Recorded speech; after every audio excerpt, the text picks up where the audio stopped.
pang detalye ng balita, DMW Region 5, idinaos ang matagumpay na Anti-Illegal Recruitment and Trafficking in-Person Seminar sa Castilla, Sorsogon. Ang buong detalye ng balita nasa linya si Megapo Patrol number 25, Lea Lolo. Bicol Network News Report!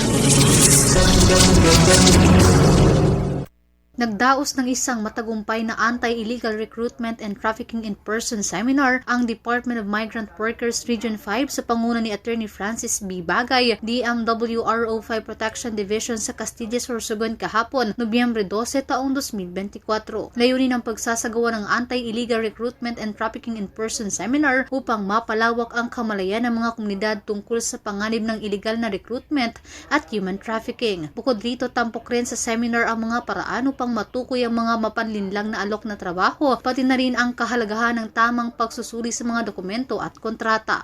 Binanggit din ang mga hakbang na dapat gawin sa paghahanap ng trabaho sa ibang bansa at kung paano i-verify ang mga lehitimong mga ahensya at trabaho. Kaugnay nito, binigyan din ni Mayor Bong Mendoza ang mahalagang papel ng lokal na pamahalaan sa paglaban sa illegal recruitment at human trafficking. Kaugnay nito, binigyan din ni Mayor Bong Mendoza ang mahalagang papel ng lokal na pamahalaan sa paglaban sa illegal recruitment at human trafficking. Ayon sa kanya, ang pagtataguyod ng ligtas na migrasyon at ang proteksyon ng ating mga kababayan mula sa mga illegal na gawain ay hindi lamang tungkulin ng national government kundi pati na rin ng lokal na pamahalaan at mga barangay. Samantala, ang AirTip Seminar sa Castilla, Sorsogon ay bahagi ng patuloy na kampanya ng DMW RO5 upang magbigay edukasyon at suporta sa mga komunidad sa buong rehiyon. Ipinapakita ng tagumpay ng seminar ang kahalagahan ng pagtutulungan ng mga ahensya ng gobyerno, mga lokal na pamahalaan at mga barangay officials upang makamit ang isang mas ligtas at mas maayos na landas